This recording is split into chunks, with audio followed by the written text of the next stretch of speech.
And a big reason for the opposition to the Northern Gateway Pipeline, particularly among coastal communities, is a burgeoning seafood industry. First Nations in the Prince Rupert area are working hard to achieve economic independence, building a new fish processing plant in KW'ALAAMS. With its state-of-the-art freezing technology, it allows them to ship product around the world.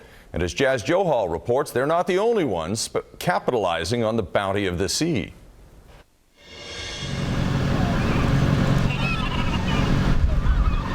Even in the 21st century, it's not too difficult to see how KW'ALAAMS was once a far-off trading post for the Hudson's Bay Company. It takes a 30-minute water taxi ride from Prince Rupert to get here. But once you do, you don't want to leave. You are surrounded by the beauty of BC's North Coast, and increasingly in this First Nations village, the sound of a revitalized industry. This time of year is ground fish, and in the summer is salmon. This fish particularly is going to Central Asia. It's going to the port of Odessa. At the Tsimshian Fish Company, 85 employees are busy trying to meet a deadline. They're working at a $10 million state-of-the-art processing and freezing plant. It opened earlier this year when the KW'ALAAMS community invested their own money. It's an amazing feat considering canneries here have long vanished and processing plants have either consolidated or shut down.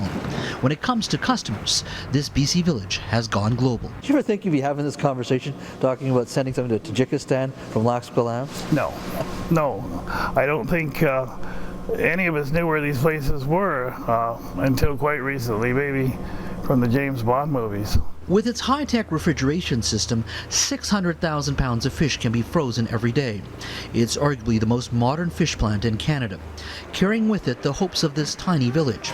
In the past, work here was seasonal, 6 months if you were lucky.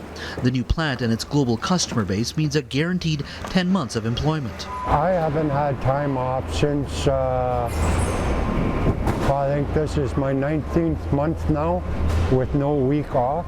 The guarantee of work means people are now moving back to this village of 1,000 residents. By next spring, there's plans to run 3 shifts a day, which will guarantee 250 full-time jobs, meaning KW'ALAAMS will actually be forced to hold a jobs fair. We've never had a second shift since the 90s. So with the second shift, it's more people working, it's seeing people come to work happy, they have a sense of humor, they're hungry, they want to work more hours. So it's a real positive. The KW'ALAAMS aren't the only Aboriginal community thinking big.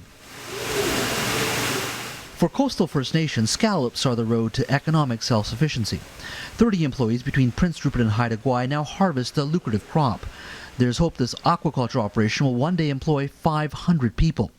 The Chinese have faith. In fact, investors from the Dahlia and Blossom Group visited the site and are now co-owners.